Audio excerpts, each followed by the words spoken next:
communiqué ɗo donc force vive on inni wo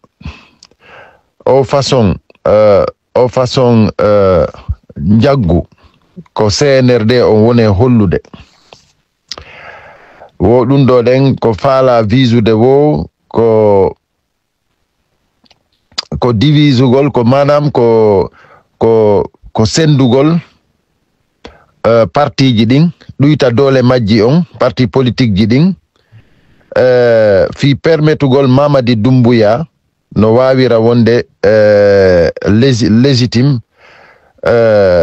fi organisugol une mascarade électorale fi organisugol élection ji hara manam ko fi Mamadi Doumbouya ko ɗum woni ko ɓe woni wadde ɗi manœuvre ji ɗo donc wo ɗum ɗon nden ko en violation manam ɗum ɗon nden rewa e charia transition on ko haldano kon donc c'est pourquoi membre parti ji force vive jogiiɓe 95% électorat Guinée on suffrage ji ɗin Guinéɓe ɓen particulièrement c'est-à-dire kamɓe visa tigi on ko kamɓe visa kamɓe parti ji jani ɗin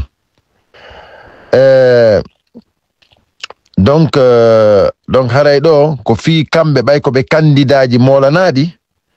ko ɗin parti ji ɗon visa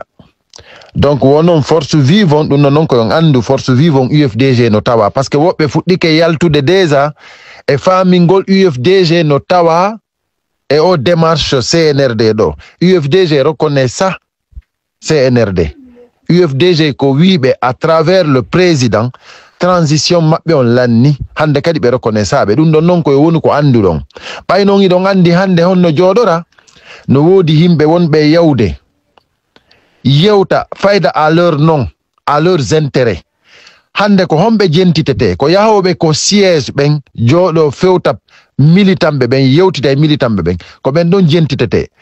donc jooɗagol ko muɗum ma ɗum régla probléme ji mum hanyande occasion hewti wo ko tawatani hewti ko faala jiiɓude parti on yalta wowla ɗum ɗon ɗen militanɓe ɓen fof wata goto jentito ɗum ɗon ko min ilo e la diaspora yeti on ɗum waton jentito ɗum ɗon donc communiqué ji ɗin ko force vive on wowli kon ɗon UFDG tawa go'o ko yewtete ko siège kon assemblée générale si Fodé Oussou ari yewti koyon jentito si Kale Moudou ari yewti koyon jentito hande kadi wano Konaté ari yewtiri ni on nani Konaté ko wi kon c'est-à-dire ɓe tawaka e ɗi masɗumaji magaraji CNRD voilà CNRD ko woni wadde kon ɗum ko haaju maɓɓe ton ɓe wawata ɓe divisude pour mieux régner ɗum ça ne marche pas aduna Allah fof no suti ko homɓe woni CNRD fop no suti donc haray musidɓe an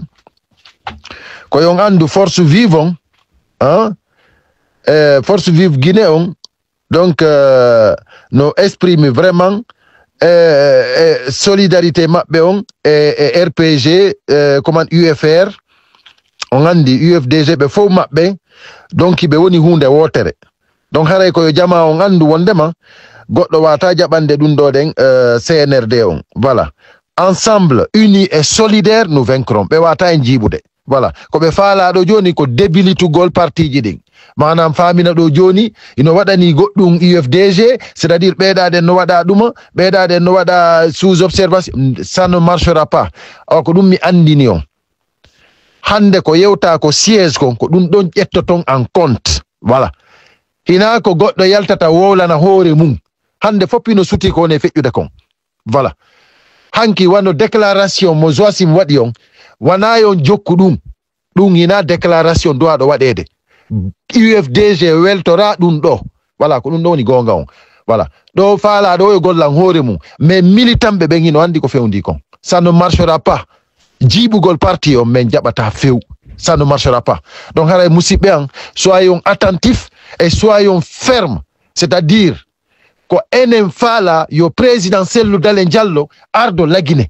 hina cadreɓe militanɓe na cadreɓe parti on dey ko militanɓe ɓen ko jama lagine on faala ɗum hayɓe wona militant UFDG no faala yo Alaji Cellou ardo itti non e sikke militant de base UFDG on donc haray enen ko en impose ay sellu dalen jallo dum ko fiu sadi ko sellu ma sellu dum don wonay ko jama on fop nani aduna Allah fo nanay dum inshallah rabbi jogite ko mi wi on don ko ton fokkituden CNRD on be tawa mbaya yata habbaki dum c'est clair et net, ça ne marchera pas. Donc on ebe wondon gollidude ko der parti UFDG on va tout